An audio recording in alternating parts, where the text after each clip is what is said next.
Welcome to the African History Network show right here on 910 AM, the Superstation, the Future Radio. Hey, I'm your host, Brother Michael Imhotep. It is Sunday, July 22nd, 2018, and we are live. We have a lot to talk about. Hey, it's been 2 weeks since I've been on live. I was in Atlanta last weekend for the Liberated Minds Black Homeschool and Education Expo, in Atlanta. And we'll talk a little bit about what happened there. I was on 2 panel discussions, and I did a presentation on the last day, on Sunday, dealing with the film Black Panther, lessons from the film Black Panther, economic guerrilla warfare, political self-defense, and how to Wakanda the vote. All right. Well, look, we have a lot to talk about on tonight's show. A lot happened this past week. It was a crazy, crazy week. And some of you saw my Facebook broadcast and Facebook posts dealing with this week and dealing with what's going on with Donald Trump. We know he met with Vladimir Putin in Helsinki, Finland on Monday, and had a debacle of a press conference, then spent almost 24 hours having to backtrack what he said. Okay, so we're going to talk about that tonight and deal with some other topics. So we'll deal with, and there was a breaking news story on Thursday from the New York Times, which really exposed Donald Trump as a traitor. Oh, yes, it did. Did y'all read the article? From the start, Trump has muddied a clear message. Putin interfered. Did y'all read this article from New York Times, July 18th? Thursday, July 18th, 2018, because this basically exposes Trump as a traitor. But I told you that 2 years ago during the election. People didn't want to listen. So tonight we'll talk about, in our first segment, we'll deal with, first 2 segments, Donald Trump is a traitor and the first Russian president of the United States. Here's why. Oh, no, we've got evidence. Oh, no, we've got evidence. This isn't speculation. No, it's pretty clear. 2 weeks before his inauguration on January 6, 2017, Donald Trump was shown highly classified intelligence indicating that President Vladimir V. Putin of Russia had personally ordered complex cyber attacks to sway the 2016 American election. And he wasn't trying to sway it on behalf of Hillary Clinton. Okay? Did you all read this article? Oh, this article is very damaging to Trump. Okay, New York Times. You got to read it. And this was I saw the story break live on MSNBC. Okay, and I posted about it. I read a number of articles about it. Oh, it's deep. So all this time, Trump knew that Vladimir Putin ordered the attacks. He was shown overwhelming evidence. He was briefed by then FBI Director James Comey. He was briefed by then CIA Director John Brennan. Okay, he was briefed by then Director of National Intelligence James Clapper. He was shown overwhelming evidence. The evidence included texts and emails from Russian military officers and information gleaned from a top secret source close to Vladimir Putin, who had described to the CIA how the Kremlin decided to execute its campaign of hacking and disinformation. And Trump has been acting clueless, like he didn't know.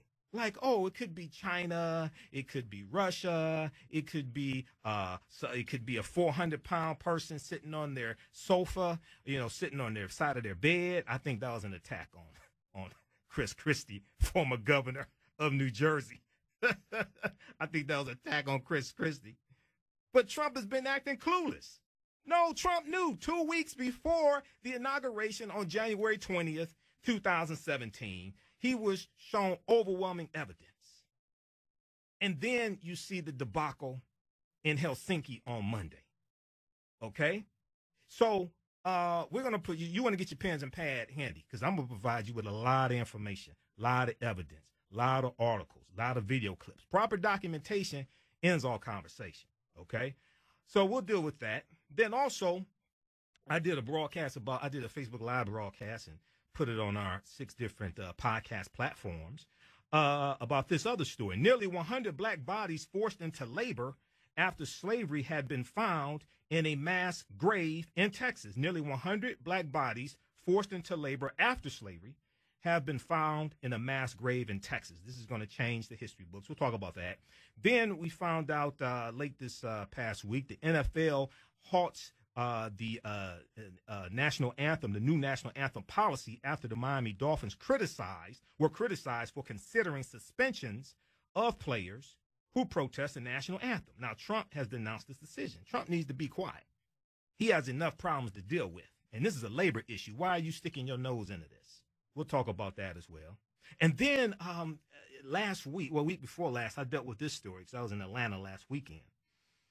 African-American farmers are suing a seed company, a soybean seed company, claiming that they were sold fake soybeans with the intent of stealing their land.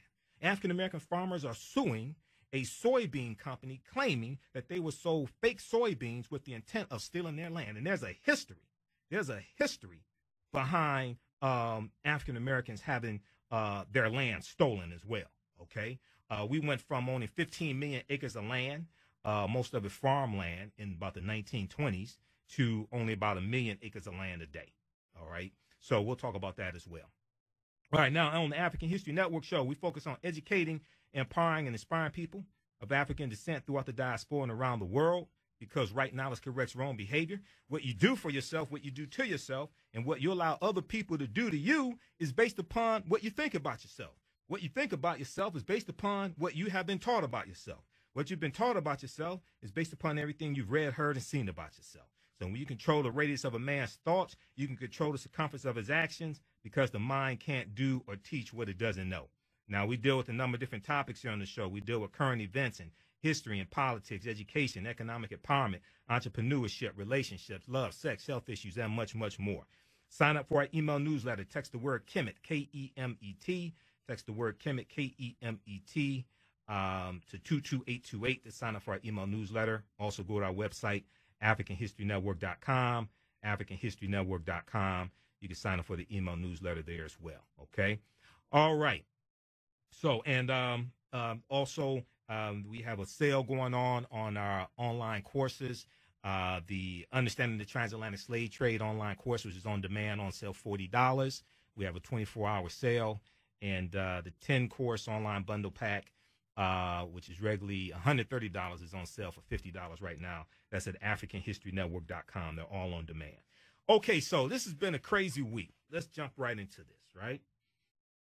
And some things were confirmed this week if you have been paying attention. Unfortunately, some people haven't been paying attention. Some, were working and legitimate reasons. Others are just, I don't know what they're doing. But we're going to help you get caught up. So we know this past Monday, Donald Trump met with Vladimir Putin behind closed doors. Only interpreters, one interpreter for the U.S., one interpreter for Russia. No note takers. Why is this? Okay. So then he comes out and they do a press conference. Okay. This past Monday. Now, New York Times reported, they have an article, July 16, 2018. Write this stuff down. Go research this. Proper documentation ends all conversation. Trump at Putin's side questions U.S. intelligence on 2016 election. Okay, I'm going to tie all this stuff together for you. So Trump is questioning the intelligence agent, the U.S. intelligence agencies. He's siding with Putin. But January 6, 2017, he was shown overwhelming evidence that Putin had personally ordered complex cyber attacks to sway the 2016 American election. And Trump is acting like he's clueless, like Inspector Clouseau. So President Trump, Donald Trump, I don't call him president. He's the first Russian president of the United States. He's a fake president. Trump stood next to President Vladimir V. Putin of Russia on Monday, July 15, 2018, and publicly challenged the conclusion of his own intelligence agencies that Moscow interfered in the 2016 presidential election, wrapping up what he called a, quote, deeply productive, end quote, summit, meeting with an extraordinary show of trust for a leader accused of attacking American democracy. In a remarkable news conference, Donald Trump did not name a single action for which Vladimir Putin should be held accountable. He did not name a single action for which Vladimir Putin should be held accountable. Instead, Trump saved his sharpest criticism for the United States and the special counsel investigation led by Robert Mueller, a Republican, former director of the FBI, Vietnam Marine combat veteran. He didn't get 5 deferments from Vietnam because he was a coward and didn't want to fight like somebody else who shall remain nameless, right?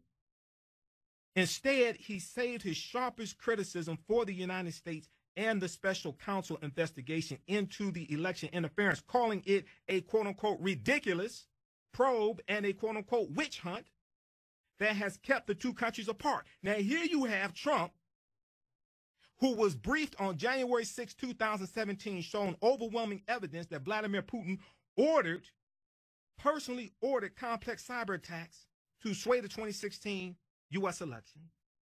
And Trump is standing here acting oblivious, siding with Vladimir Putin. Trump even questioned the determinations by his intelligence officials that Russia had meddled in the election. Trump said, quote, "They said they think it's Russia. I have President Putin. He just said it's not Russia." So the president continued only moments after Vladimir Putin conceded. If you watch the video, you can go to whitehouse.gov. All these videos are at whitehouse.gov.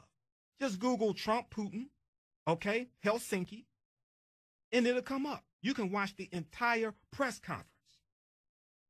This was only moments after Vladimir Putin conceded that he had wanted Donald Trump to win the election because of his promises of warmer relations with Moscow. All this came out on Monday. All this was revealed on Monday. Quote, "I will say this, I don't see any reason why it would be." This is what Trump said, why it would be Russia, okay? President Putin was extremely strong and powerful in his denial today. So it took almost about 24 hours, maybe about 21 hours, for Trump to then have to backtrack and then come out and say, well, he meant to say wouldn't as opposed to would. After all hell broke loose and Newt Gingrich denounced it and Representative Paul Ryan denounced it and all these Republicans came out and denounced it, after it was playing on MSNBC and CNN and Fox News, then Trump comes out and says, oh, well, I meant to say wouldn't as opposed to would. Like, we're that stupid to believe this. But you were briefed, but we found out Thursday. See, the story from the New York Times broke this past Thursday that he was briefed on January 6, 2017 by the head of the intelligence agencies, the CIA, the FBI, Director of National Intelligence at the time, James Clapper, Director of the NSA, National Security Administration, okay, Admiral Michael Rogers. He was shown overwhelming evidence that Vladimir Putin personally ordered complex cyber attacks to sway the 2016 U.S. election, and this traitor stands there and lies and acts stupid. We should be outraged behind this. We should be outraged behind it. And this traitor has nominated a nomination who was vetted by the Heritage Foundation and the Federalist Society to be a U.S. Supreme Court justice, which is a lifetime appointment. And it could very well go to the U.S. Supreme Court whether or not a sitting president can be indicted. That may go to the U.S. Supreme Court. So the article from the New York Times, July 16, 2018, write this down, go read this yourself. Proper documentation ends all conversation. You don't have to take my word for this. Trump at Putin's side questions U.S. intelligence on 2016 election. This was July 16th. July 18th, the story broke that Trump was briefed January 6, 2017, 2 weeks before the inauguration, and shown the evidence. The 45-minute news conference that took place Monday, July 15th, offered the spectacle of the American and Russian presidents both pushing back on the notion of Moscow's election interference, with Putin demanding evidence of something he said had never been proved, and Trump appearing to agree. But Trump had been briefed. When asked directly whether he believed Putin or his own intelligence agencies about the election meddling, Donald Trump said there were, quote, two thoughts, end quote. He said there were two thoughts on the matter. One from American officials like Dan Coats, Director of National Intelligence. We just saw this past week, I think it was Thursday, Dan Coats was at the Aspen Security Conference in Aspen, Colorado. He was being interviewed by MSNBC, okay? And he found out from a tweet from Sarah Huckabee Sanders that Trump is coming to the White House in the fall. That's going to disrupt midterm elections for Republicans. That's not going to be good for Republicans' midterm elections, okay? So when asked directly whether he believed Putin or his own intelligence agencies about the election meddling, Trump said there were, quote unquote, two thoughts on the matter. One from American officials like Dan Coats, his Director of National Intelligence, asserting Russia's involvement, and one from Vladimir Putin dismissing it. Trump said, I have confidence in both parties. What are you talking about? What the hell are you talking about? This is after he was briefed January 6, 2017, that Vladimir Putin personally ordered complex cyberattacks to sway the 2016 American election. Read the article from the New York Times. From the start, Trump has muddied a clear message. Putin interfered. What the hell is going on? We'll deal with this on the other side of the break, and we're going to hear from Maxine Waters, because she was interviewed this morning on AM Joy. Joy and Reed, MSNBC. Listen to the African History Network show, 9:10 a.m., the Superstation. I'm Michael Imhotep. We'll be back in a few minutes. Welcome back to the African History Network show right here on 9:10 a.m., the Superstation, the Future Radio. Hey, I'm your host, Brother Michael Imhotep. All right, during the break, we were talking to the people on Facebook Live, our Facebook fan page, the African History Network. We're broadcasting there. And also on my YouTube channel, Michael Imhotep on YouTube. Follow us there, the African History Network on Facebook. And follow us on YouTube, Michael Imhotep, Imhotep, because we have hundreds of videos and video clips on both pages. And also follow 9:10 a.m. the Superstation's YouTube channel as well. Facebook channel, I should say. 9:10 a.m. Superstation on Facebook also. We're broadcasting there as well. All these different platforms, all right? Okay, 313-778-7600 is the call-in number. 313-778-7600 is the call-in number. Before we go to the phone lines, I got to get to this first clip here.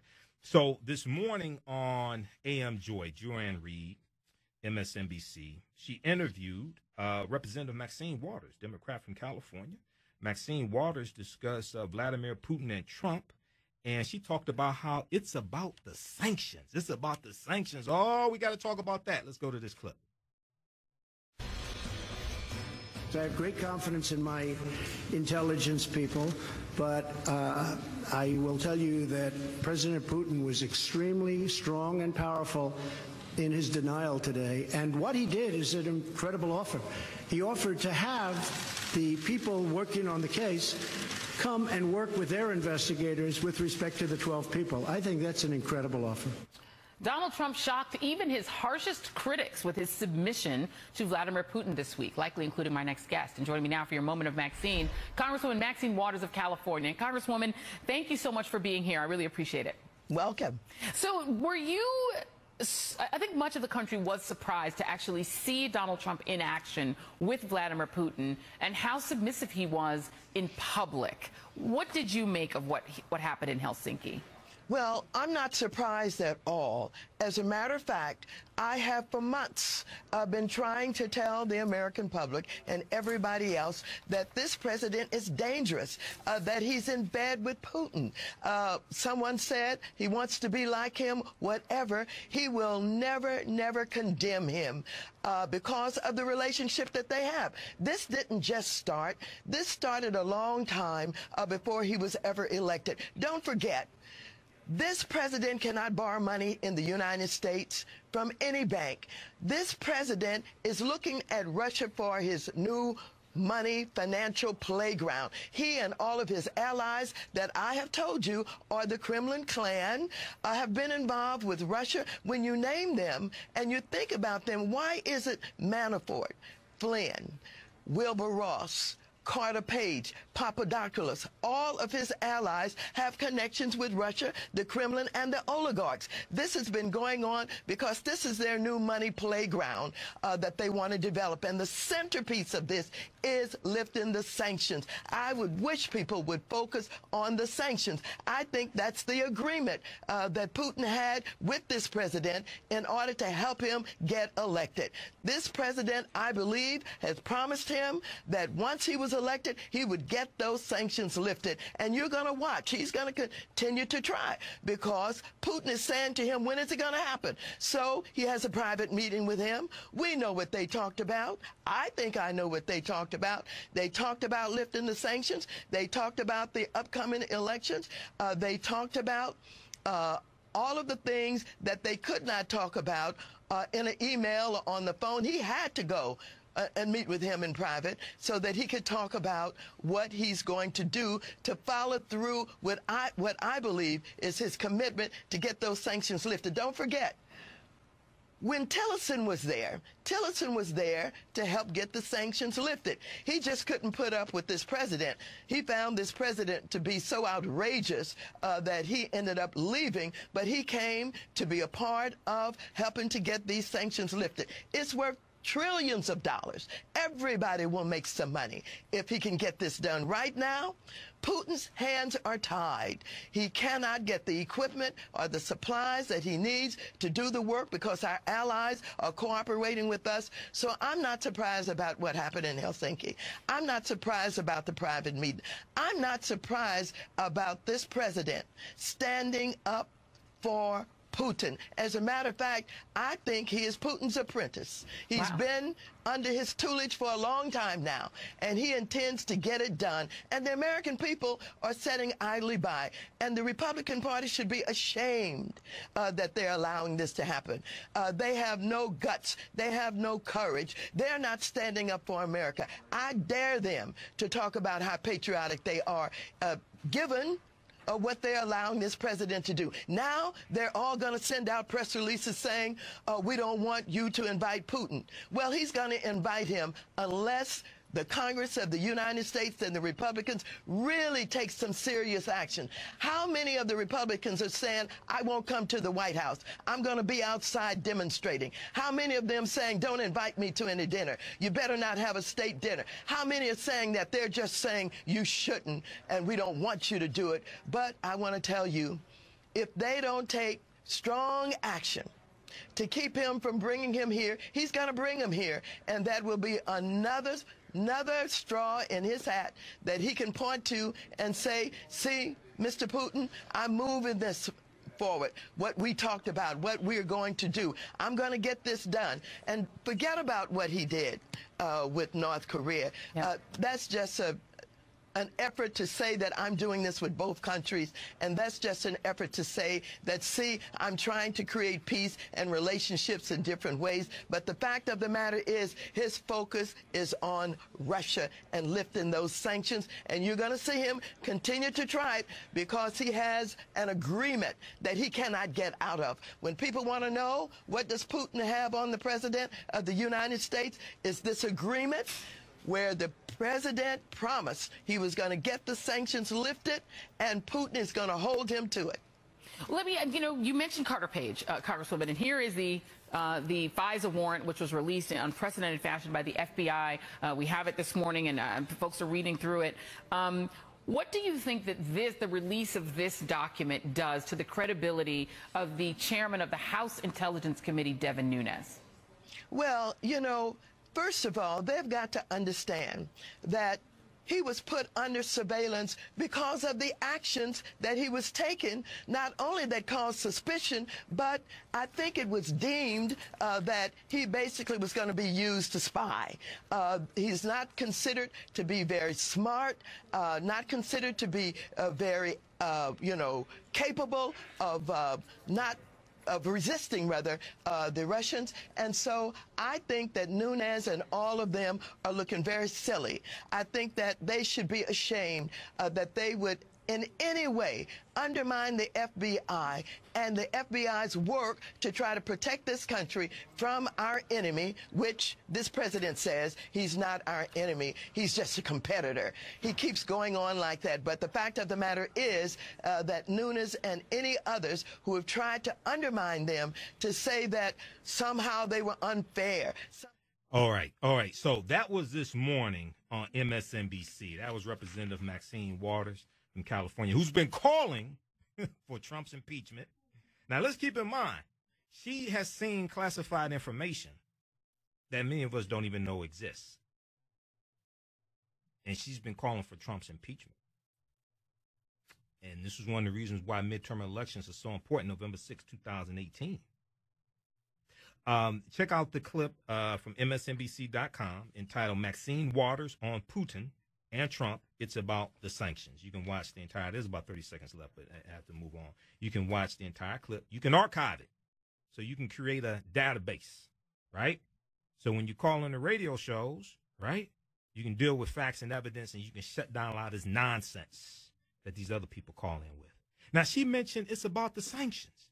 That's very interesting. Representative Maxine Waters mentioned that.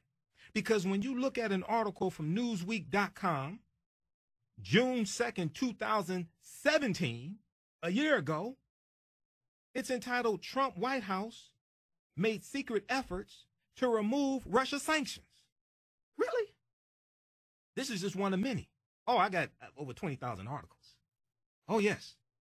Trump White House made secret efforts to remove Russia sanctions. This is not from 2018. This is from June 2nd, 2017.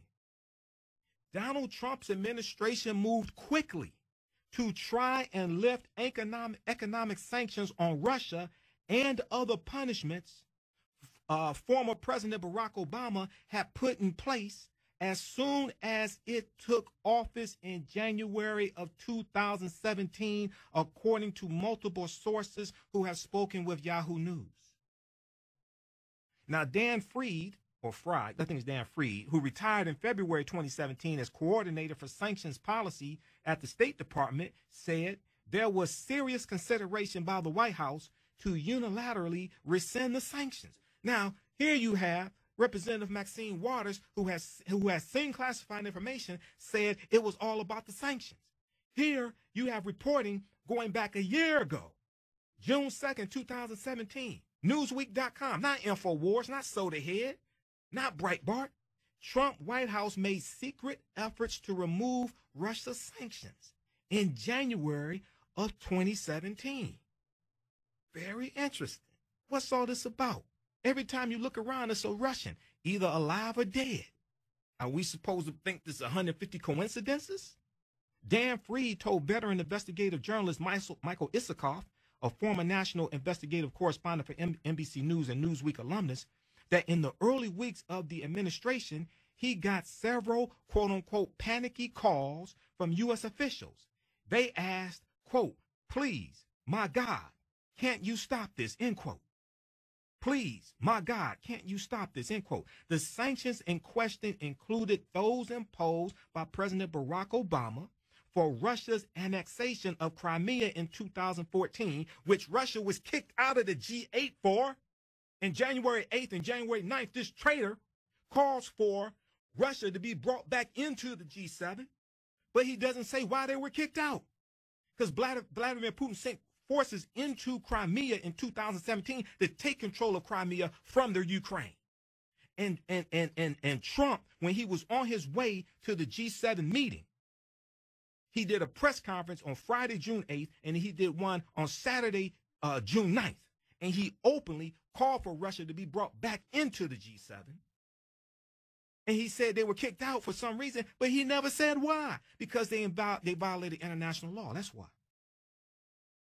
The sanctions in question included those imposed by President Barack Obama for Russia's annexation of Crimea in 2014 and others inflicted late last year, 2016, to punish Moscow for its suspected efforts to interfere in the 2016 election. The plans Trump administrations considered early on included returning diplomatic compounds seized from Russia in late 2016. Recent reports say Trump is currently working to put this plan into action. Now, this article is from a year ago. Maxine Waters, Representative Maxine Waters, said it's about the sanctions on Russia. June 2nd, 2017, a year ago, Newsweek.com reported Trump White House made secret efforts to remove Russia's sanctions. What is going on? But it gets deeper than that, because they weren't the only ones that reported on this, right? Independent.co.uk had an article. Donald Trump tried to roll back Russia's sanctions the moment he got into power. Interesting. But he wants to play dumb like he doesn't know what's going on. Let's go to the phone lines. Let's go to Victor, line 1. Victor, thanks for holding. Welcome to the African History Network show. Tell us where you're calling from. I'm calling from Detroit. All right, go ahead, man. Go ahead with your question or comment. Man, I'm just listening, soaking up all of this knowledge. I don't really have too much to say, Okay. Other than, just listening to all of these facts that you can't argue with, I'm just sitting up here, shaking my head, saying 2 words, the word God, G-O-D, right? Right. And then the other one is damn, right. Which I know they won't kick me off the radio for saying that simple word. But the only 2 words that I have to come to mind is adding those 2 words together. Right. God, and right. then saying that. Right. Because this I got is ridiculous. Yeah. This is ridiculous and unbelievable that he's being allowed to play the American people and the public like a baby grand piano. And I'm hoping and praying that it all backfires in his face before it's all said and done. And that's my comment. All right, man. Midterm elections are extremely important. I'm trying to tell you all. You go research Watergate. The Watergate break-in took place June 17th, 1972. It took 2 years and 2 months for Richard Nixon to be forced to resign from office. He resigned from office August 9th, 1974. He was the first U.S. sitting president to resign from office. You had Democrats in control of the House of Representatives. They drew up articles of impeachment against him. The first article of impeachment was obstruction of justice. The second article of impeachment was abuse of power. You had Democrats in control of the U.S. Senate. Now, he resigned before he was put on trial because you had Republicans who went to him and said, we've seen the evidence against you. If you're put on trial in the Senate, you're going to be found guilty. So he resigned from office. August 9th, go to history.com, the official website of the History Channel, and search for Richard Nixon's resignation and research that. It took 2 years and 2 months for that investigation. This is 10 times worse, at least 10 times worse. Also, incidentally, 48 people around Richard Nixon went to prison. He got a pardon from Gerald Ford, who was his vice president. Gerald Ford became his vice president because his first vice president, Spiro T. Agnew, 8 months prior to Richard Nixon resigning from office, Spiro T. Agnew resigned from office. Why? Because Spiro T. Agnew was charged with corruption charges and tax evasion charges. So Spiro T. Agnew, sitting vice president, he had to resign from office also. 48 people around Richard Nixon went to prison. And you got Michael Cohen. I think he's about to sing like Aretha Franklin. Michael Cohen's got tapes. He has something better than receipts. He's got tapes. I told y'all during the election. I tried to tell you. Now read this article from independent.co.uk. This is from June 3rd, 2017, a year ago. Donald Trump tried to roll back Russia's sanctions the moment he got in power. Wait a second. Trump just said Thursday or Friday that he's been harder on Russia than any president, and he called President Obama a patsy for Putin. No, that's what Trump is. Trump is trying to project onto President Obama his own character deficiencies to distract people. Donald Trump tried to roll back Russia's sanctions the moment he got into power. The probe into the Trump campaign's Russia ties has been growing. This is a year ago. Read this article, independent.co.uk. I got others. I don't have time to get through all of them, okay? But when you start putting the pieces together, right, this becomes damaging and overwhelming, okay? And then you realize that, as Maxine Waters said, Trump is Putin's apprentice. Trump is Putin's apprentice. Okay, so if we go back, we'll go back to the phone lines in just a minute here. If we go back to this article here from July 16th, Tuesday, July 16th, Trump at Putin's side questions U.S. intelligence on 2016 election, right? Now, this is before Trump came out and had to walk back his statements. And he said, I meant to say wouldn't as opposed to would. He talks about how brilliant he is and he has one of the world's greatest memories, but he made allegedly a mistake like that. No, he was telling the truth. This is what he thinks. So then, you know, when you get caught with your foot in your mouth, what do? You got to walk it back. You got to walk it back. He created a new dance called the walk back. He had to walk it back. Okay, this is what he did. All right, so when asked directly whether he believed Vladimir Putin or his own intelligence agencies about the election meddling, Donald Trump said there were two thoughts on the matter. One from American officials like Dan Coats, his director of national intelligence, asserting Russia's involvement, and one from Vladimir Putin dismissing it. Trump said, I have confidence in both parties. Really? He then changed the subject, demanding to know why the FBI never examined the hacked computer servers of the Democratic National Committee and all this stuff, right? But keep in mind, he was briefed January 6, 2017, showing overwhelming evidence that Vladimir Putin ordered complex cyber attacks to sway the 2016 American election. Now, his performance drew howls of protest from Democrats and some Republicans, prompting John Brennan, who served as CIA director under President Barack Obama, to suggest that the remarks warranted Donald Trump's impeachment. He said, quote, Donald Trump's press conference performance in Helsinki rises to and exceeds the threshold of high crimes and misdemeanors. That's Article 2, Section 4 of the U.S. Constitution. That deals with grounds for impeachment, which is determined by the House of Representatives. Now keep in mind, John Brennan resigned from office January 20th, 2017 with the inauguration of Trump, 12 noon. Brennan has seen classified information we don't even know exists.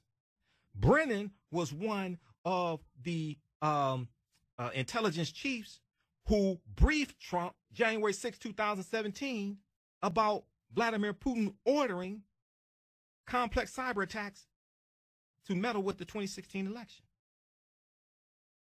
So I'm going to go to I want to go to this clip here.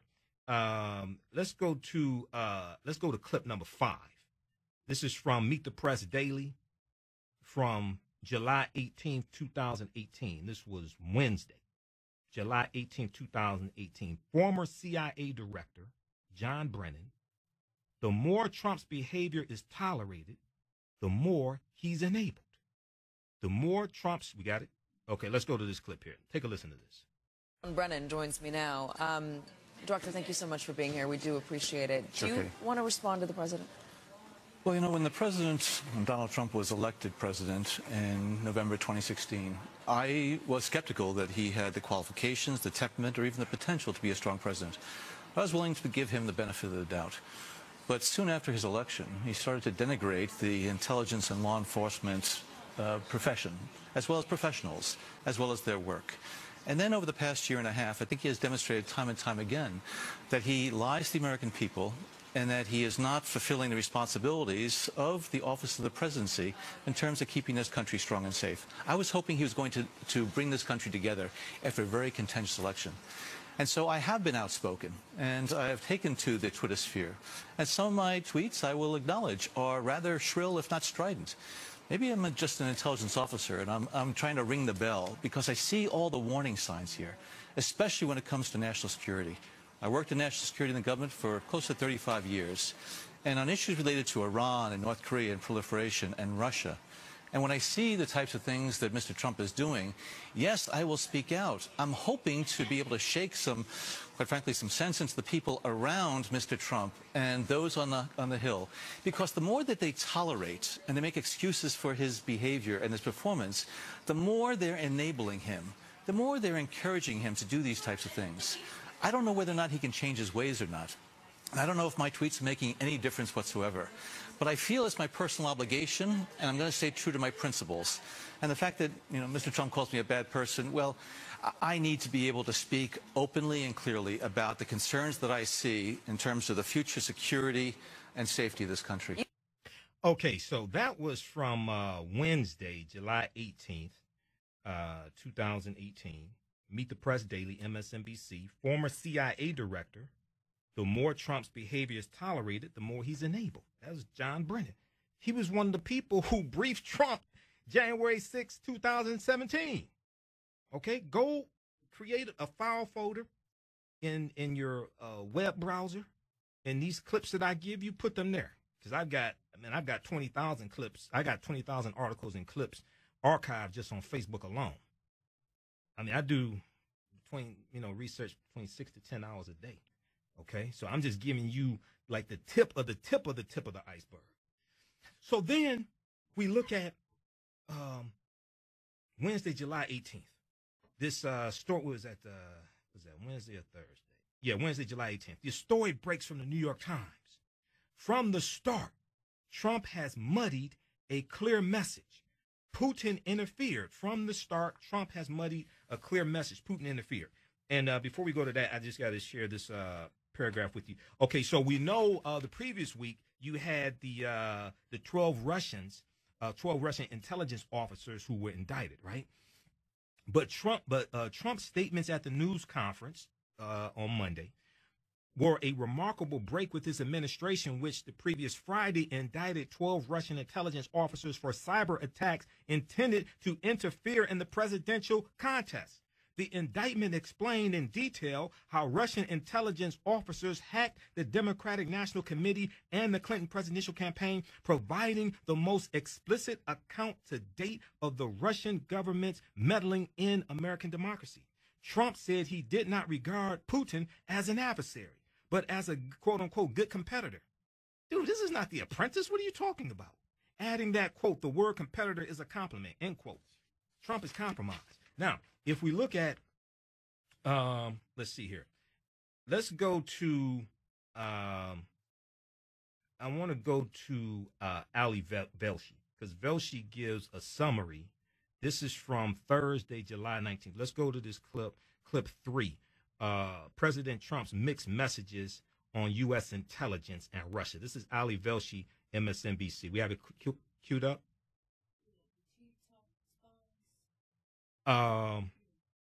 Clip 3, President Trump's mixed messages on U.S. intelligence and Russia. Let's go to that clip.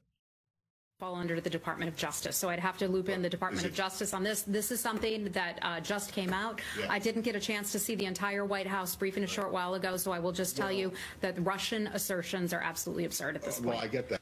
Okay, they're absurd. Thank you for saying that, Heather Nauer. There's a sharp contrast between what the president says and what the U.S. intelligence community says, and there really should not be. 2 weeks before his inauguration, the heads of the FBI, the CIA, the NSA, and the Director of National Intelligence provided the president-elect with evidence that Putin personally ordered the attacks on the 2016 election. That means from the day Donald Trump was president, he had this information. The New York Times reports that Trump was shown texts and emails from Russian military officials and intelligence from British, Dutch, and American intel services. But the president keeps disputing these professionals, like this tweet from January of this year, which says Russia continues to say they had nothing to do with meddling in our election. 2 weeks later, the intelligence directors, led by Trump appointee Mike Pompeo, had this to say. No change in my view of the 2017 assessment. I support that, and I agree with Director Pompeo's assessment about the likelihood of the 2018 occurrence as well. I participated in that 2017 work. I stood by it then. I stand by it now, and I agree with Director Pompeo. This is not going to change or stop. General Ashton. Yes, it is not going to change, nor is it going to stop. Throughout the entire community, we have not seen any evidence of any significant change from last year. I agree with Director Pompeo. February 13th. You're pardoned if you missed that because you were preparing for Valentine's Day, but that was February 13th. 5 months later, July 13th. Despite the unanimous assessment, the president still seemed unclear on that point days before meeting with Vladimir Putin. You'll ask, will we be talking about meddling? And I will absolutely bring that up. I don't think you'll have any, gee, I did it, you got me. There won't be a Perry Mason here, I don't think, but you never know what happens, right? But I will absolutely, firmly ask the question. But it shouldn't be a question. The president has known since his first day in office. At the president's news conference, the Justice Department indicted 12 Russian intelligence agents for their part in the attacks, and his own director of national intelligence said this. It was in the months prior to September 2001 when, according to then CIA Director George Tenet, the system was blinking red. And here we are nearly two decades later, and I'm here to say the warning lights are blinking red again. Today, the digital infrastructure that serves this country is literally under attack. Okay, the director of national intelligence is your main guy to coordinate all that intelligence. Despite Dan Coats saying that, President Trump's pick, Dan Coats, a Republican former senator from Indiana, the president still gave 2 interviews, one doubting Dan Coats, his DNI, the other one reluctantly acknowledging him. Your DNI, Dan Coats, said that America's digital infrastructure is at a critical point right now. Yeah. Similar to what it was like in some ways before 9/11, and that is we're susceptible to a large-scale attack. Do you agree with that? Well, I don't know if I agree with that. I'd have to look. Coach says the threat is ongoing. Do you agree with that? Well, I'd accept him. I mean, he's an expert. This is what he does. He's been doing a very good job. I have tremendous faith in Dan Coats, and if he says that, I would accept that. Okay. Despite the overwhelming agreement by everybody who's an expert, as the president says, that Russian attacks on our elections continue, the president again denied it. Or did he? Listen to this. Is Russia still targeting the U.S., Mr. President? Press, let's go. You had a chance to speak with the president after those comments, and the president said thank you very much and was saying no to answering questions. Did you see that? I mean, it was nuts, right? The president was asked this question. He said no. And then the explanation is he was saying no to answering more questions. But then the president asked more questions. We have had 2 to 3 consecutive days of these weird walkbacks, not walkbacks, and that's denials what I don't understand, of Allie, things that the whole world listens to. Let's say our hearts and minds are completely open. I cannot understand why any of this nonsense continues. The president, you're looking at the White House. All right, so he walked it back. He walked it back. When you stick your foot in your mouth, what do? You walk it back. That's what he did. All right, so that's from Velshi and Rule, MSNBC. President Trump's mixed messages on U.S. intelligence, and I think that's the name of that clip. President Trump's mixed messages on U.S. intelligence and Russia. Okay, so pull that up, MSNBC.com, Velshi and Rule. You can watch the entire thing there. Articles they talk about. You can go research this. You can create your own database of research. Now, if we look at the article from Washington Post, WashingtonPost.com, July 18th, Thursday, July 18th, which coincides with this clip. Okay, this is entitled "White House Attempts to Clarify Trump's Response to Whether Russia is Still Targeting U.S. Elections." So, Trump said Trump was asked if he thought that is Russia still targeting the U.S., Mr. President. Trump said, "Thank you very much. No." Trump responded, shaking his head. He said no again. He said, "No, you don't believe that to be." A reporter said, "No, you don't believe that to be the case." And he said no. And then he went on to say that no president has been tougher on Russia than he has. He said, quote, "I think President Putin knows that better than anybody, certainly a lot better than the media," end quote. So then Sarah Huckabee Sanders came out and said, "Oh, well, I talked to the president and he was saying no, he wasn't going to answer questions." he answered the question. I mean, what are you talking about? So they must think that we're stupid. Read this entire article. I don't have time to get through it. White House attempts to clarify Trump's response to whether Russia is still targeting U.S. elections. Okay, we're coming up on a break. So when we come back from the break, I'm going to talk some about the story that broke on July 18th, Wednesday, July 18th, from the New York Times. From the start, Trump has muddied a clear message. Putin interfered. Then you have Republican a member of Congress, member of the House of Representatives, Will Hurd, who's a former CIA director, who wrote an op-ed article for the New York Times entitled, "Trump is being manipulated by Putin. What should we do?" And Will Hurd, former undercover officer in the CIA, he said in this op-ed article, July 19, 2018, he said, "I saw Russian intelligence manipulate many people. I never thought I would see the day when an American president would be one of them." Now here you have a former CIA undercover officer who's now a member of Congress, Republican, member of the House of Representatives, saying this. Read this article from the New York Times, July 19th, Thursday, July 19th. Trump is being manipulated by Putin. What should we do? You listen to the African History Network show, 9:10 a.m. The Superstation, 313-778-7600 is the call-in number. I'm Michael Imhotep. When we come back, we'll go to the phone lines. We'll be back in a few minutes. Welcome back to the African History Network show right here on 9:10 a.m. The Superstation, the Future Radio. Hey, I'm your host, Brother Michael Imhotep, founder of the African History Network, host of the African History Network show. I'm a talk show host, researcher, lecturer, and writer. When you listen to my show, you definitely want to have pen and pad handy so you can take notes, because I'm going to give you tons of articles and video clips for you to go research yourself. Proper documentation ends all conversation. You don't have to believe a word that I say. Go do your own research. All right. Okay. So we're going to continue for a few more minutes with the topic from our first hour, dealing with Donald Trump is a traitor and the first Russian president of the United States. Here's why.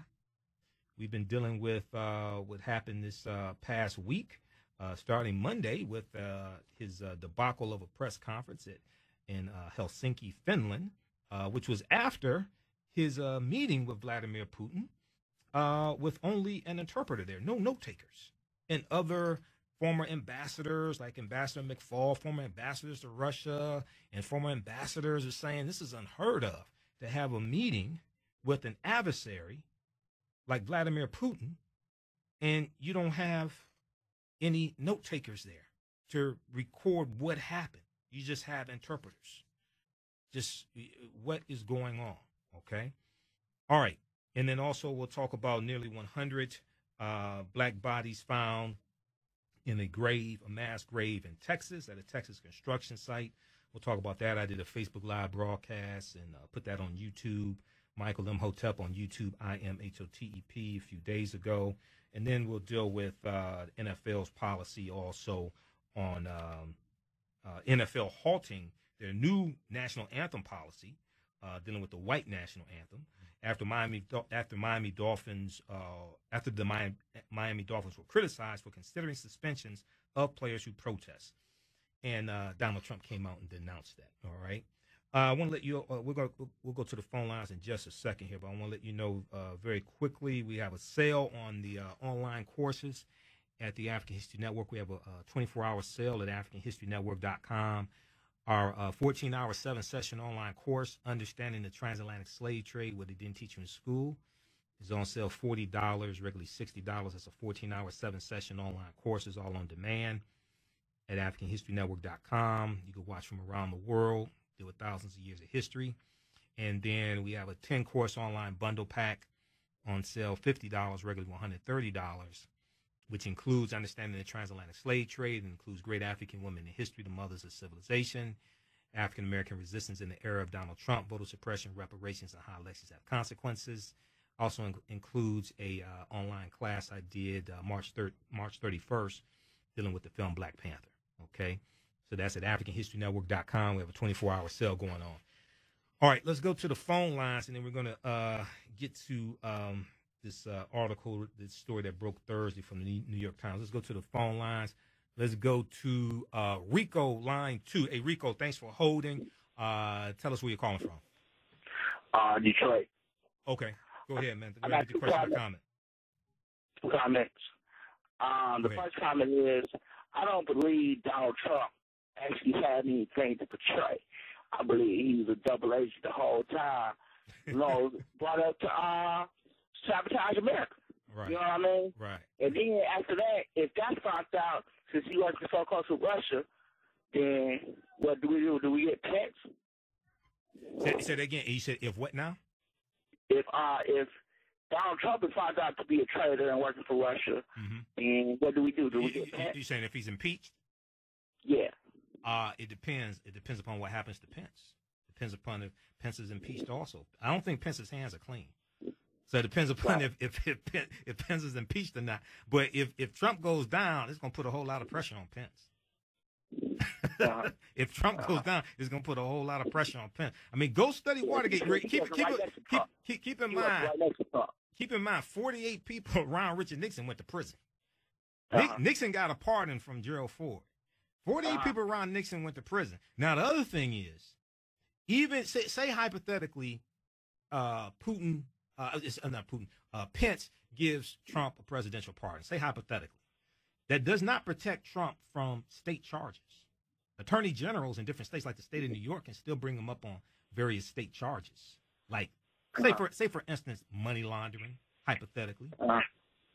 Okay, so presidential pardons do not protect you from state charges, just federal charges. Go ahead with your second comment. Now, you know, with Clinton, when he got impeached, right? Why didn't Clinton go to jail? Clinton was impeached December 19, 1998. Okay.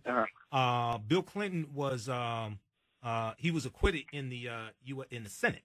You need 67. You need 67 votes in the Senate to convict. So he was acquitted in the Senate. Okay, but this is a entirely different. This is an entirely different thing. He was brought up on perjury charges because he lied about the affair with Monica Lewinsky. This is something entirely different. Because see, when you just stop him from being the president, just flat out. Say it again now.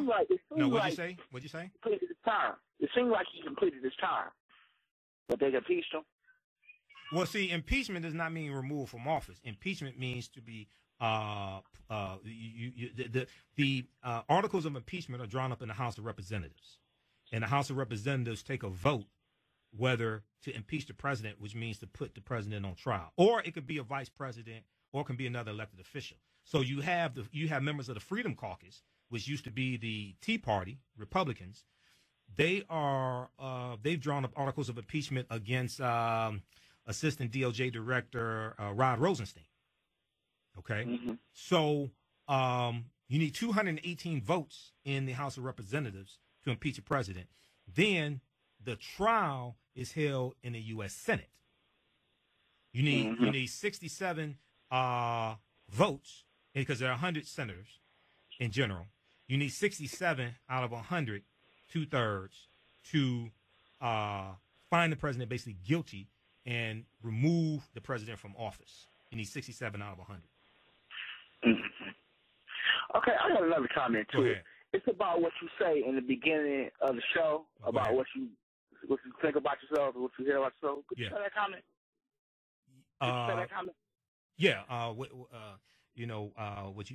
What you think about yourself is based upon what you've been taught about yourself. What you've been taught about yourself is based upon everything you've read, heard, and seen about yourself. Right. I mean, I don't really think that statement is true. Say again? Because people put a lot of stuff on you. You know what I mean? And you can't really say that because black people have been told all kinds of stuff about themselves, and you know what I'm saying, basically been showed and stuff. But you know what I'm saying, it's not really true. You can't really say that people in a situation are in a situation. I'm not understanding what you're saying. I'm saying that's like saying that you are your situation and you're really not. No, I'm saying that the choices you make are based upon largely the information that you have within the circumference of your awareness, and whatever's disseminated becomes imitated.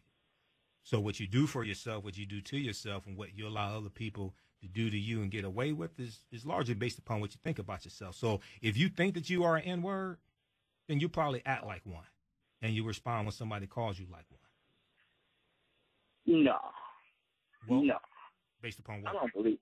Well, I'm not based upon beliefs. Everybody call me an N-word. I'm not. No. That's not saying that you accept the fact that you are one.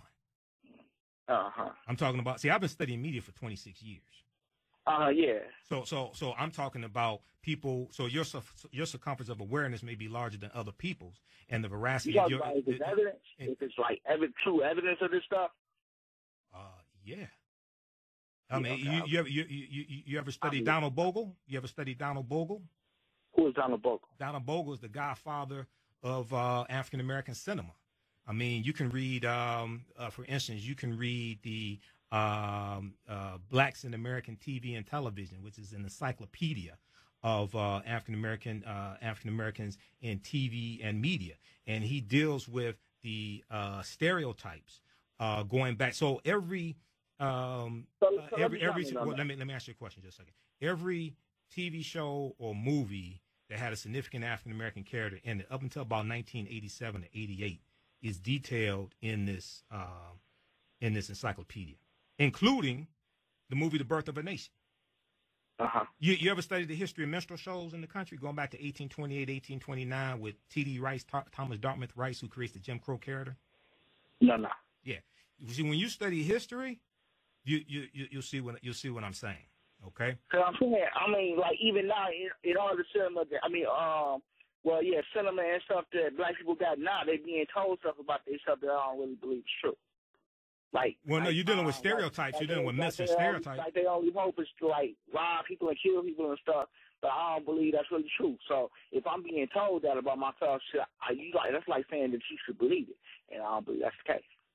No, what happens is that many of us are being lied to the media. For instance, read the article from thinkprogress.org from March of 2015, how news outlets help convince you that most criminals are black. And this was a nationwide study that deals with how local news outlets disproportionately show African Americans as being the perpetrators in stories that deal with crime, and is disproportionate with their arrest rates. They gave, for instance, in the city of New York. In the city of New York, African Americans in the city of New York, they looked at the NBC News affiliate, the Fox News affiliate, the ABC News affiliate, and they found about 75% of the news stories that dealt with crime had African Americans as the perpetrators, but African Americans only made up about 51% of actual arrest rates. March 25th, 2015, how news outlets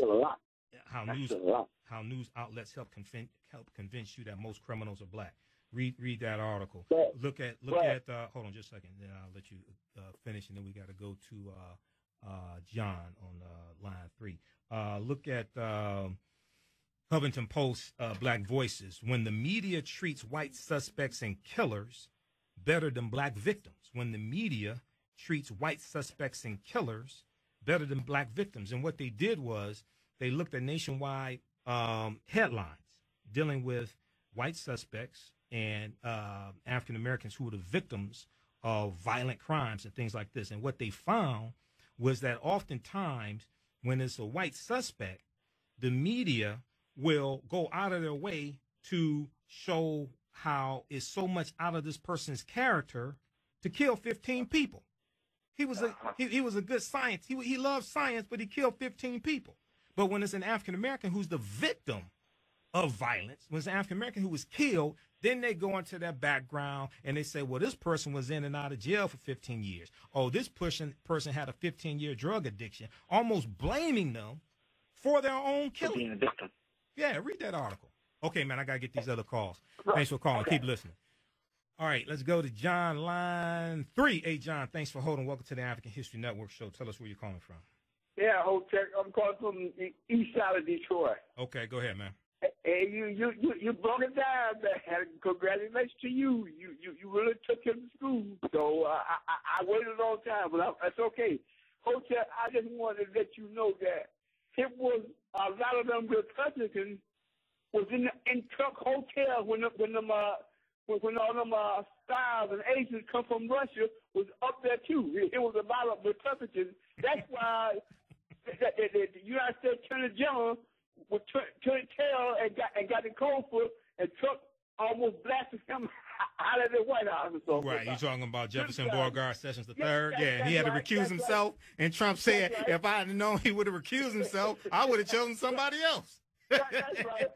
When it got started, the Russians had going to give a lot of money, and they were going to spread the money around with the Republicans and so forth. And they said he was much more Republicans up there in the Trump Hotel. Right. Some of them claimed they was on the 24th floor. Some of them on the 25th floor. Right. So I just wanted to express that and so forth. And I don't know if you're familiar with the MI5 and MI6. So they got a whole lot of stuff to put on Trump. I believe it. Absolutely. I believe it. I believe it. And then also the National Rifle Association is being investigated to see if Russia was funneling money through the NRA to help get Trump elected because the National Rifle Association spent $30 million to get Trump elected. That's right. So they're being investigated right now to see if Russia was funneling money. This is the connection with Bertina, the 29-year-old Russian woman who was just indicted. Right. This is involved in that, right? That's right. And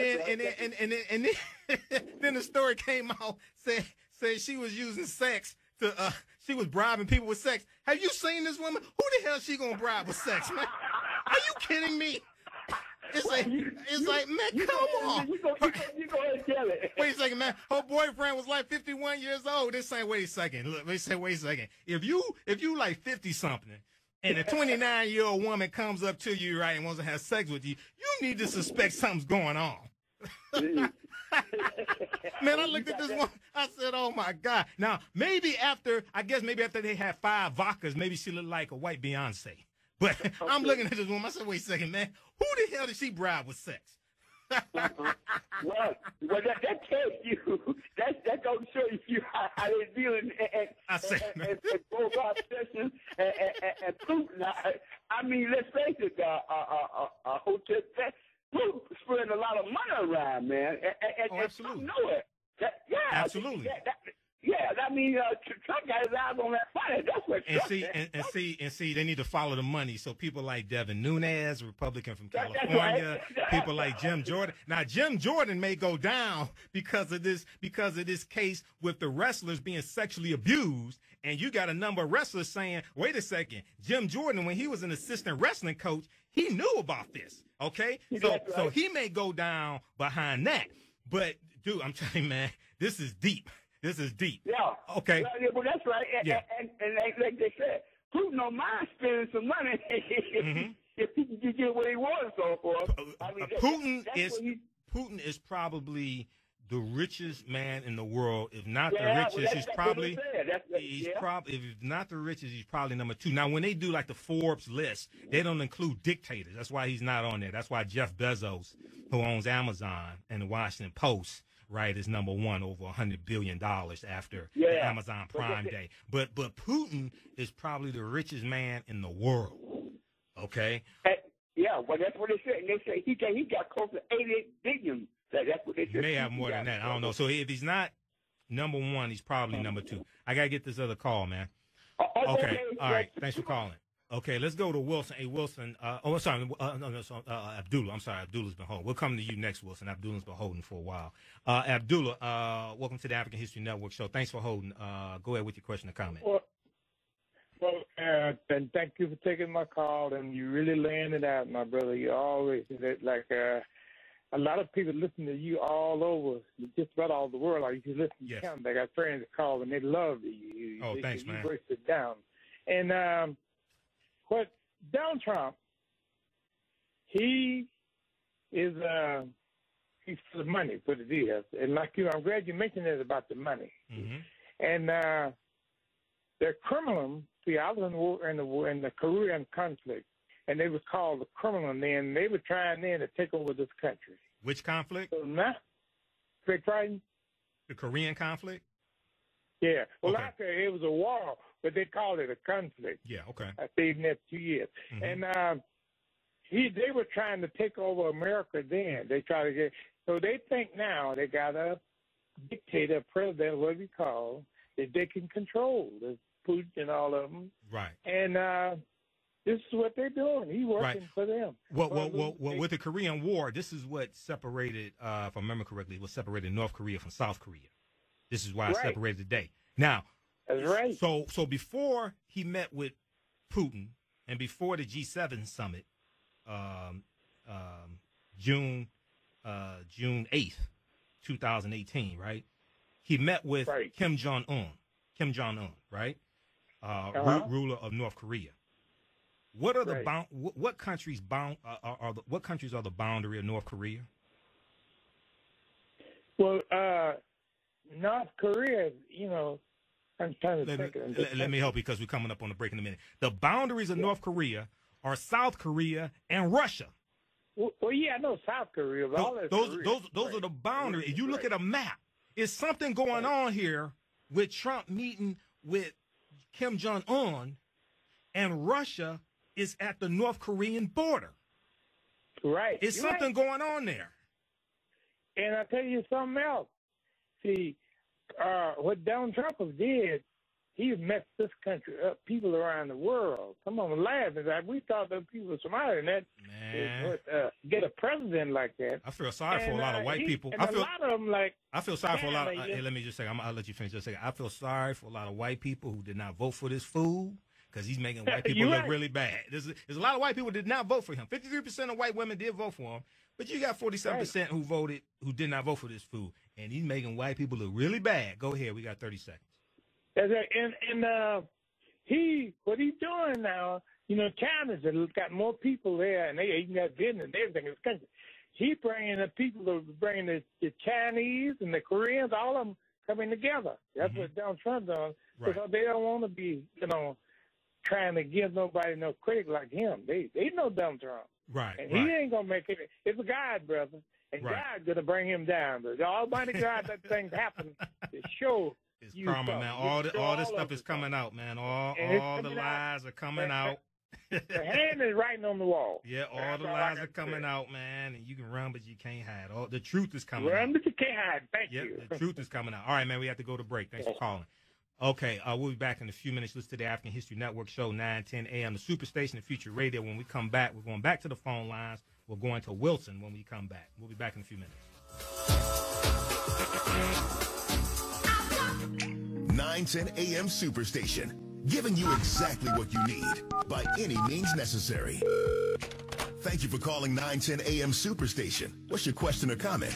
We got D on line 1. What up, D? Why should Maxine Waters be held at such high standards when the president of the United States say any and everything? And nobody, you know, we say it, but like all this, like she needs to get out of office and all that, and everybody respects her. But how long do we have to keep on keeping on? We need some action. We need something to change. We need to set an example. We got to show something, Mike. We got to set a standard. We can't. We've been doing it for so long. We've been doing the same thing, getting the same result that we've been getting. That's insanity. Now to do something different. Don't stop. Keep calling and make sure your voice gets heard. Call in and chime in on the conversation. Take down the number and lock us in your speed dial. It's 313-209-9000. That's 313-209-9000. 910 AM Superstation is in a league of its own. We are the only talk radio station in the Metro Detroit area sensitive to the African American community. Make sure you join us on what station? 910 AM, the Superstation. 910 AM. 910 AM. On 910 AM Superstation. 910 AM Superstation, Metro Detroit's only African American based talk radio station. Every business is constantly looking for new customers and ways to increase their bottom line in order to stay successful and thrive. Without new customers, your business will only decline. Let the power of AM 910 Superstation showcase your store, your company, and your product. Now that's effective advertising. AM 910 Superstation. Call 586-790-3838. That's 586-790-3838. Welcome back to the African History Network show right here on 910 AM, the Superstation, the Future Radio. Hey, I'm your host, Brother Michael Imhotep. Visit our website, AfricanHistoryNetwork.com, AfricanHistoryNetwork.com. I'm a talk show host, researcher, lecturer, and writer.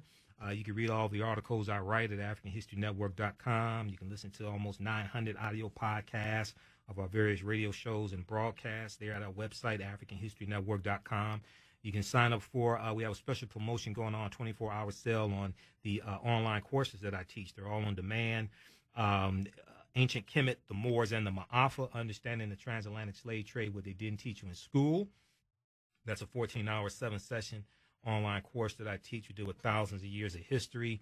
That's on sale, $40, regularly $60. And then also we have a 10-course online bundle pack, which includes that course, and as well as African-American resistance in the era of Donald Trump, voter suppression, reparations, and how elections have consequences. It includes great African women in history, the mothers of civilization, and some other ones. That's on sale $50, regularly $130. AfricanHistoryNetwork.com, AfricanHistoryNetwork.com. Those are all on demand. Watch from around the world. Okay. Check out this article from AtlantaBlackStar.com. Really, really good article. This is one I was talking to Rico about. 9 facts that show white-on-white crime far exceeds black-on-black crime and how media outlets conceal it. This is from March 3rd, 2015. I have thousands of articles. I've been studying media for 26 years. So I understand the propaganda because I was trained in it. I know the propaganda when I see it. I know the methodology. I know the propaganda when I see it. 9 facts that show white-on-white crime far exceeds black-on-black crime and how media outlets conceal it. Read this article. This is deep. Especially look at number 7, because, see, number 7 deals with how gang violence among whites is worse than gang violence among African Americans. It deals with how about 53% of gang homicides are committed by white people from 1980 to 2008. That's from a 36-page study from the Bureau of Justice Statistics. I went and read that study. Page 12, table number 7, lays this out. And then about 56% of gang homicide victims are white. About 56% of gang homicide victims are white, not based upon perception, based upon the data. But when you watch the television, you don't get this perception. This is why this is entitled 9 Facts That Show White-on-White Crime Far Exceeds Black-on-Black Crime and How Media Outlets Conceal It. Then read the article. See, I've done a whole lecture called Empire Strikes Black, the Propaganda of the Media. Empire Strikes Black, the Propaganda of the Media. Then read thinkprogress.org, March 25th, 2015. How news outlets help convince you that most criminals are black. How news outlets help convince you that most criminals are black. This is not based upon belief. No, they did a nationwide study. This is looking at the data. All right. Let's go to Wilson. Line 4, A. Wilson, welcome to the African History Network show. Thanks for holding. Tell us where you're calling from. Calling from Detroit. And good evening, Mike. Hey, how's it going, man? Go ahead. Good. As always, been an excellent show. The best show on this station, and I'll tell you why. I'm not trying to get any brownie points because the majority of other hosts would just come with opinions and theories, and they're okay, but they're only one set of facts. Right. Well, now I don't want to speak negatively by any other shows on the network. You don't have to. I'll do it for you. All right. Go ahead. I'm not trying to beat up on anybody else, man. But proper documentation ends all conversation. Go ahead with your next comment. One set of facts. And the deal is that you come with the truth, which is something that will enhance the quality of people's lives. Theories and opinions won't do anything for that. Right. There's something real sinister going on with the Republicans, and it has been for years. This is nothing new with them. Everyone knows about Nixon, but I'm just going to just a second with him. Nixon was the guy who pardoned Hoffa, the crook, the thug. Pardon who?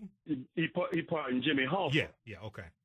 And the Teamster guy, who's nothing but a thug. And before Nixon could even be charged with anything officially, Ford pardoned him. Right, he did. Within a month of Nixon resigning from office, Gerald Ford gave him a pardon. President. Yeah, because he quit. They were going to impeach him, but he left office.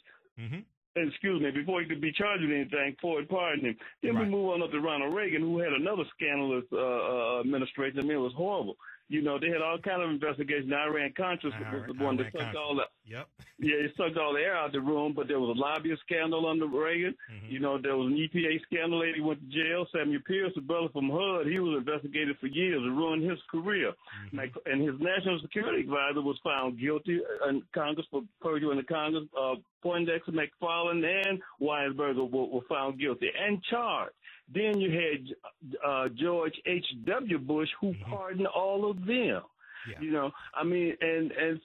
But it's something real sinister going on now. A couple of weeks ago, a Republican contingent of senators went to Russia and basically told the prime minister over there, said, look, bygones are bygones. That's all in the past. We didn't come here to talk about who melted the election. It was 8 Republicans. It was, I think, 8 Republican congressmen who went over there. And not one Democrat. They wouldn't even take a Democrat with them. Right. Right. So it's real. So I think it's more than just Trump. I think it's some of them compromised also, man. Seriously. There's no doubt about it. Devin Nunes, who really threw the monkey wrench in the House intel thing. He has an orchard out there in California, and he has a contract with guess who? With Putin. This has been orchestrated by Putin so long and so well, it's unbelievable, because Donald Trump couldn't orchestrate his way out of a paper bag. Oh, no.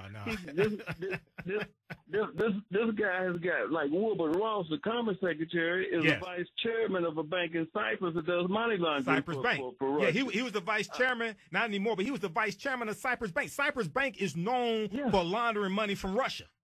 This is the Commerce Secretary. Hello. Look, every time you turn around, these people have connections to Russia, whether it was Rex Tillerson, who was Secretary of State, who got the highest award given by the Russian government to a non-citizen of Russia, and Trump did not know Rex Tillerson before he became president. Didn't know him from Adam, and Condoleezza Rice went to bat for him, and Putin also indicated a preference for Tillerson. And Donald Trump said prior to him going into the Oval Office that nobody in his administration had any contact with the Russians. At last count, it was 23 Russians. Every time you turn a rock over or go behind a tree, there's a Russian. Absolutely.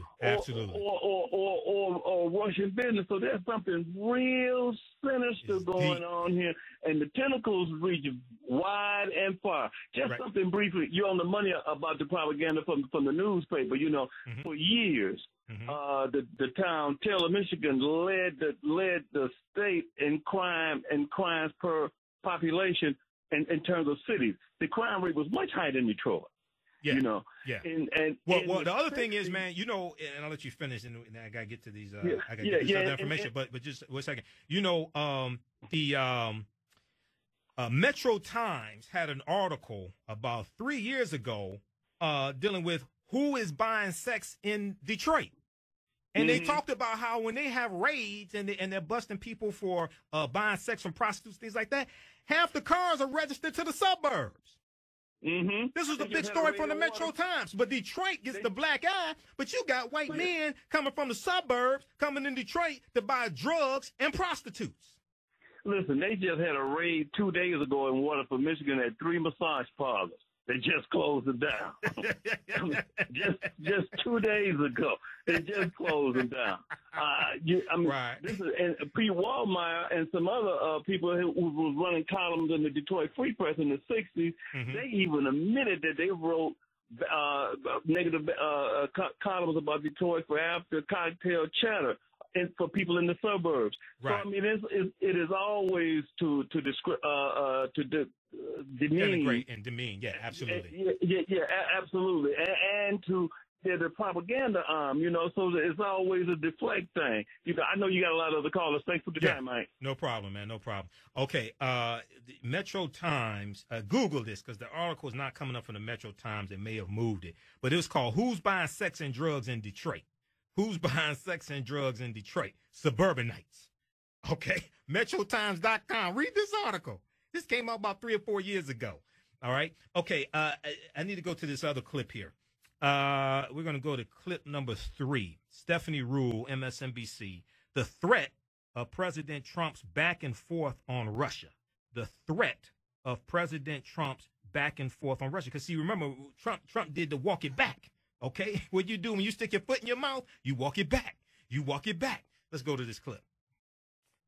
Today, with President Trump and his administration lost in a sea of claims and corrections, we are now in day 4 of the president trying to make it clear just who and what he believes when it comes to the Russian cyber threat. And I have a great team here this morning to help break all of it down. But first, I want to help you understand what exactly is going on, because President Trump has been wading through more than one self-made controversies this week. Initially, it was about whether Russia interfered in the last election.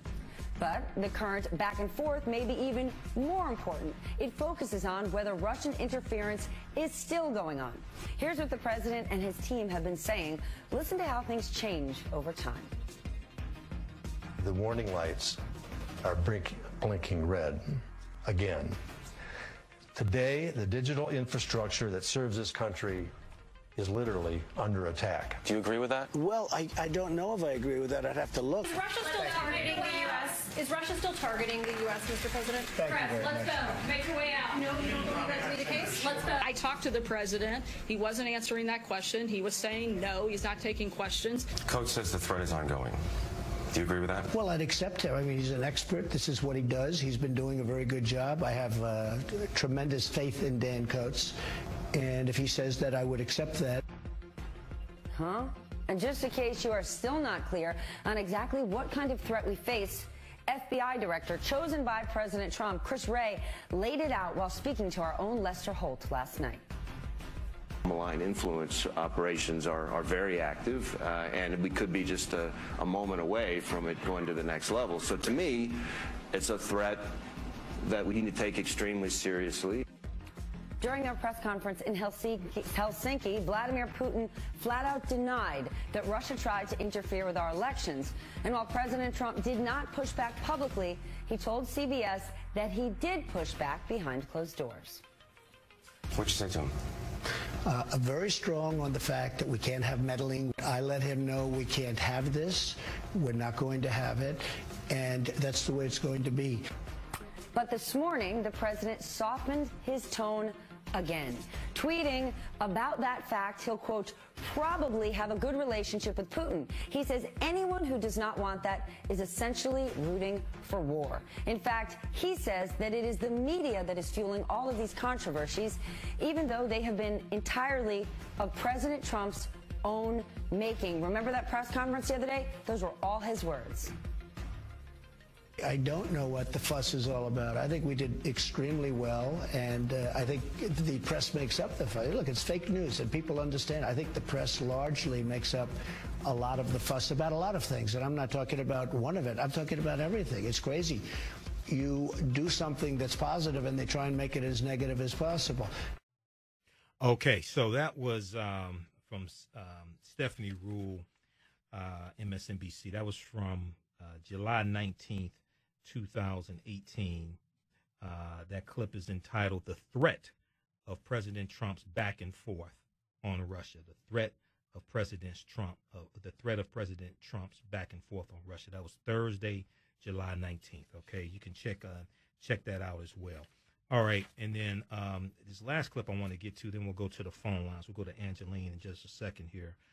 Malcolm Nance, counterterrorist expert, 35 years in the business. Malcolm Nance, Trump did not speak for Americans in Helsinki. Okay, let's go to clip 5. Let's go to cue it up at the 1 minute mark. Okay, we got it. Let's go to clip 5. A couple days ago saying, well, it was just this one double negative and that should clear it up. And then he responds to the question yesterday and he says, you know, he mouths no several times, and then we're supposed to believe that he was just saying he didn't want to answer the question. It's ludicrous. And this is the sort of back and forth that we see at the president. The president wants to be praised and told he's doing the right thing, and yet he can't get off this thing that he has deep inside him where he just refuses to really be tough on Vladimir Putin and Russia. But it wasn't just this wouldn't, double negative controversy. Right. Watch the entirety of President Trump's press conference with Vladimir Putin, and to say, well, I just misspoke on this one point is utter nonsense. Malcolm, I want to play for you a bit more. We showed it earlier about what President Trump said about Vladimir Putin in his interview with Jeff Glor on CBS. Take a look. If you believe U.S. intelligence agencies, is Putin lying to you? I don't want to get into whether or not he's lying. I can only say that I do have confidence in our intelligence agencies as currently constituted. I think we have excellent people in the agencies, and when they tell me something, it means a lot. Okay, do you think that gives, Malcolm, the intelligence community the assurance they need? It was just a couple days ago that Dan Coats, without clearance from the White House, reiterated his statement, yes, the lights are blinking, Russia is still trying to interfere. Well, the U.S. intelligence community is going to do their job day in and day out without any concern whether the president believes them or not. Their job is to produce information. He's the consumer. And, you know, there's that old saw, that throughout the community that you can lead a consumer to intelligence, but you can't make them think.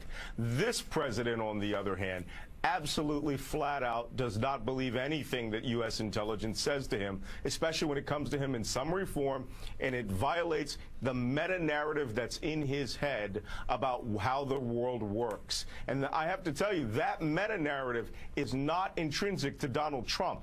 That was put there by the Russians. He has adopted, as far back as 2013, he has adopted their worldview.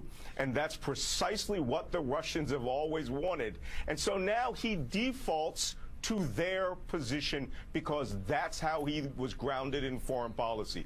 That narrative of Russia good, their money good, they want to be partners with him, they will enrich him in some way, and everybody else is out to get him. It's going to be very difficult going forward with anything until this president either disabuses himself of this opinion, or until some action forces us to have a new administration. Okay, but let's be honest, he's never... All right, so that was, check that out. Check out the full clip. It's about 13 minutes. Stephanie Ruhle, R-U-H-L-E, MSNBC.com. Malcolm Nance, Trump did not speak for Americans in Helsinki. That's from Thursday, July 19, 2018. Watch that entire clip. It's deep, okay? And go to MSNBC.com and search for Malcolm Nance, and you can Google Malcolm Nance. He's written 2 books dealing with the 2016 election and the plot to hack America, things like that. Malcolm predicted this stuff. Most of these things, Malcolm's one of the first people I heard talking about the CrowdStrike report and the Fidelis report. So I read those over 2 years ago. During the election, I heard Malcolm talk about this, and I heard other people talk about the CrowdStrike report, but especially Malcolm. So I went and read it. So I knew over 2 years ago, it was 2 groups of Russian intelligence hackers who hacked the DNC and the Hillary Clinton campaign. Because CrowdStrike and Fidelis were 2 of the 4 cybersecurity companies that the DNC hired to find out what happened. So I knew that over 2 years ago. I was talking about that, on my radio shows and telling people, go read the CrowdStrike report, go read the Fidelis report. All right, now, okay, let's go to Angeline, line 1. Angeline, thanks for holding. Welcome to the African History Network show. Tell us where you're calling from. I'm calling from Detroit. Okay. Thank you for the program. To the last caller, just prior to John, about crime and who did this and who did that, I would suggest all our listeners and to him just get a copy of the Encyclopedia of Crime and pay attention to the last page. And I'll just hang up and listen. The Encyclopedia of Crime, where do you get that from? Encyclopedia of Crime. I think I got it from World Book or something like that.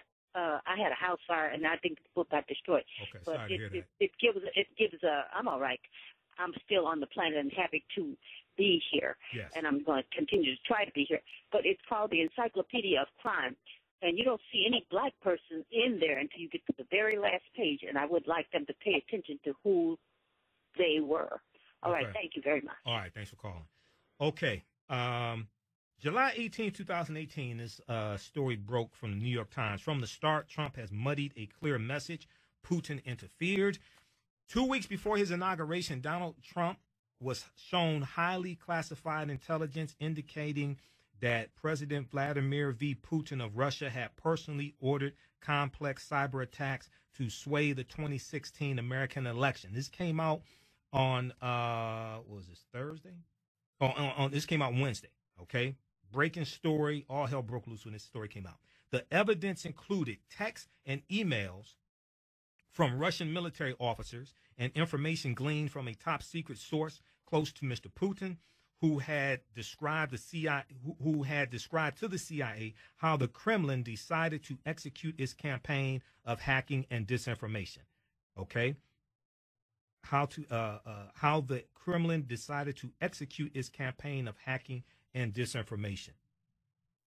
Trump sounded grudgingly convinced, according to several people who attended the intelligence briefing, but ever since, Trump has tried to cloud the very clear findings that he received on January 6, 2017, 2 weeks before the inauguration, which his own intelligence leaders have unanimously endorsed. Not only that, former Director of National Intelligence James Clapper came out this past week after the story broke, and he confirmed he was in that meeting. He confirmed that they showed the evidence to Trump. TheHill.com had an article about this. Okay, I think I may have it bookmarked or something, that article, so I can give you the name of that article so you can go research this. So there's overwhelming evidence. There's a paper trail here. Okay, and then John Brennan, if I remember correctly, John Brennan corroborated that as well, that the meeting took place. Also, former CIA Director John Brennan. Okay, so on Monday, standing next to the Russian President Vladimir Putin in Helsinki, Finland, Trump said he accepted Putin's denial of Russian election intrusions. By Tuesday, faced with a bipartisan political outcry, Trump sought to walk back his words and sided with his intelligence agencies.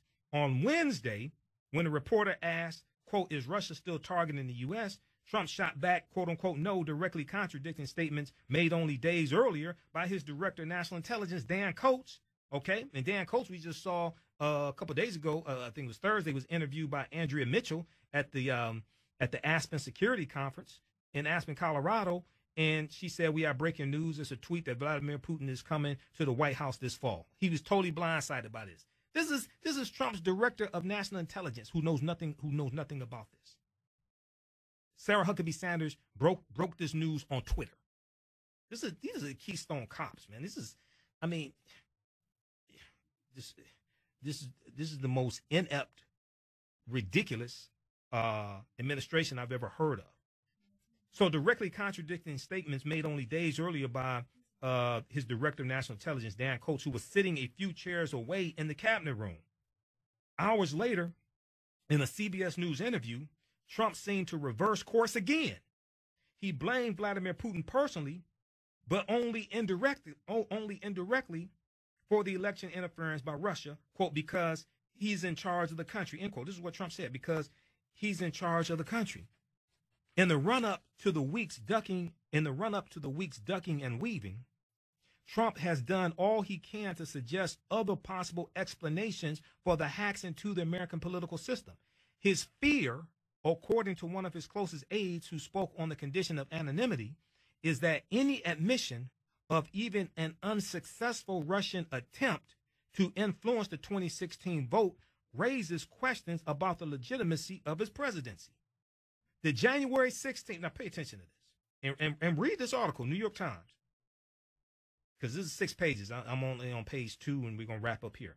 The January 6, 2017 meeting held at Trump Tower was a prime example. Trump was briefed that day by John Brennan, the CIA director, James R. Clapper Jr., the Director of National Intelligence at the time, and Admiral Michael S. Rogers, the Director of the National Security Agency, NSA, and the Commander of United States Cyber Command. The FBI Director, James Comey, who Trump fired May 9th, 2017, because he said the Russian investigation was a hoax, right? He said it was an excuse made up by the Democrats for losing. Okay, this is what Trump said. After it was revealed to him that Vladimir Putin was behind all of this. It was at this meeting, January 6, 2017, that FBI Director James Comey, after the formal briefing, then privately met with Trump about the Steele dossier. That report by a former British intelligence officer included uncorroborated salacious stories of Donald Trump's activities during a visit to Moscow, which he denied. According to nearly a dozen people who either attended this meeting, January 6, 2017, with the president-elect, or were later briefed on it, the four primary intelligence officials described the streams of intelligence that convinced them of Putin's role in the election interference. They included stolen emails from the Democratic National Committee that had been seen in Russian military intelligence networks by the British, Dutch, and American intelligence services. Officers of the Russian intelligence agency formerly known as the GRU had plotted with groups like WikiLeaks on how to release the email stash. Well, wait a second. In the last 30 days of the 2016 election, Donald Trump mentioned WikiLeaks at least 164 times. ThinkProgress.org had an article about this that documents this in interviews, in campaign speeches, on Twitter. In the last 30 days of the election, Donald Trump mentioned WikiLeaks at least 164 times. Then after election, he said, oh, WikiLeaks had no impact on the election. Well, why'd you mention it at least 164 times? He told people, have you read WikiLeaks today? Go read WikiLeaks. I love WikiLeaks. Well, wait a second. Russian military intelligence networks they included stolen emails from the DNC that have been seen in Russian military intelligence networks by the British, Dutch, and American intelligence services. Officers of the Russian intelligence agency, formerly known as the GRU, had plotted with groups like WikiLeaks on how to release the email stash. And ultimately, several human sources had confirmed Putin's own role. That included one particularly valuable source who was considered so sensitive that then CIA Director John Brennan had declined to refer to it in any way in the presidential daily brief during the final months of the Obama administration as the Russian investigation intensified. Instead, to keep the information from being shared widely, CIA Director John Brennan sent reports from the source to President Obama and a small group of top national security aides in a separate white envelope to assure its security. Donald Trump and his aides were also given other reasons during the briefing to believe that Russia was behind the DNC hacks. The same Russian groups had been involved in cyber attacks on the State Department and White House unclassified email systems in 2014 and 2015, and in an attack on the Joint Chiefs of Staff. They had aggressively fought the NSA against being ejected from the White House system, engaging in what the deputy director of the agency later called, quote, hand-to-hand combat, quote, to dig in. The pattern of the DNC hacks and the theft of emails from John Podesta, Hillary Clinton's campaign chairman, fit the same pattern. You got to read it. This is just page 2. This is a 6-page article. Read this article. This is what all hell broke loose Wednesday. New York Times broke this story. David E. Sanger and Matthew Rosenberg. From the start, Trump has muddied a clear message: Putin interfered. So then you have this article here, this op-ed from Will Hurd. Now, Will Hurd is a Republican congressman, the 23rd District of Texas. Will Hurd is a former undercover officer in the CIA. Name of this op-ed article for the New York Times is called "Trump is Being Manipulated by Putin. What Should We Do?" He said, over the course of my career as an undercover officer in the CIA, I saw Russian intelligence manipulate people. I never thought I would see the day when an American president would be one of them. The president's failure to defend the United States intelligence community's unanimous conclusions of Russian meddling in the 2016 election and condemn Russian covert counter-influence campaigns, and his standing idle on the world stage while a Russian dictator spouted lies, confused many but should concern all Americans. By playing into Vladimir Putin's hands, the leader of the free world actively participated in a Russian disinformation campaign that legitimatized Russian denial and weakened the credibility of the United States to both our friends and foes abroad. Read the rest of this, okay? New York Times, Trump is being manipulated by Putin. What should we do? So they talked about a disinformation campaign, right? Well, if you go back and you remember, well, wait a second, there were 3,500 fake ads and posts that Russians took out on Facebook alone, spent $100,000 on these ads, okay? So if we look at money.cnn.com, September 28th, 2017, last year, exclusive, fake black activist accounts linked to Russian government. Fake black activist accounts linked to Russian government. Read this article. A social media campaign calling itself Blacktivist, and linked to the Russian government used both Facebook and Twitter in an apparent attempt to amplify racial tensions during the U.S. presidential election. Two sources with knowledge of the matter told CNN. So read that article. Then you have WashingtonPost.com. Okay, Washington Post. They had an article, September 25th, 2017. Russian operatives use Facebook ads to exploit America's racial and religious divisions. Read that article. Russian operatives use Facebook ads to exploit America's racial and religious divisions. Okay? All right. So these other topics, one, I already did a Facebook Live broadcast, and it's on YouTube, so check that out, the African History Network on Facebook.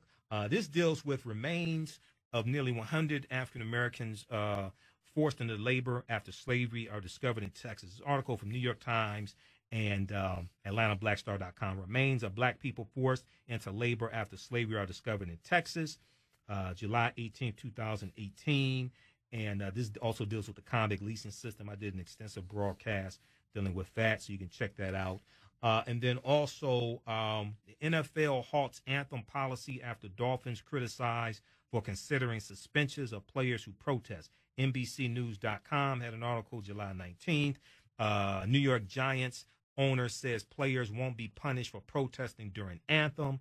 TheHill.com, July 21st, 2018. They put the NFL put on pause their new policy, their new anti-protesting policy during the playing of the white national anthem, because that's what it is. That's why we created the black national anthem.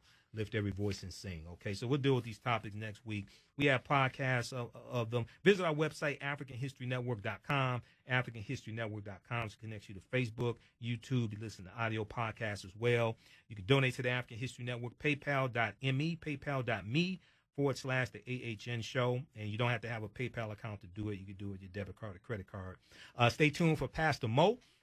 I have to get out of here. Hey, remember, at the African History Network, we focus on educating, empowering, and inspiring people of African descent throughout the diaspora and around the world, because right knowledge corrects wrong behavior. It's not over till we win. We'll talk to you next time. Wakanda forever. Peace.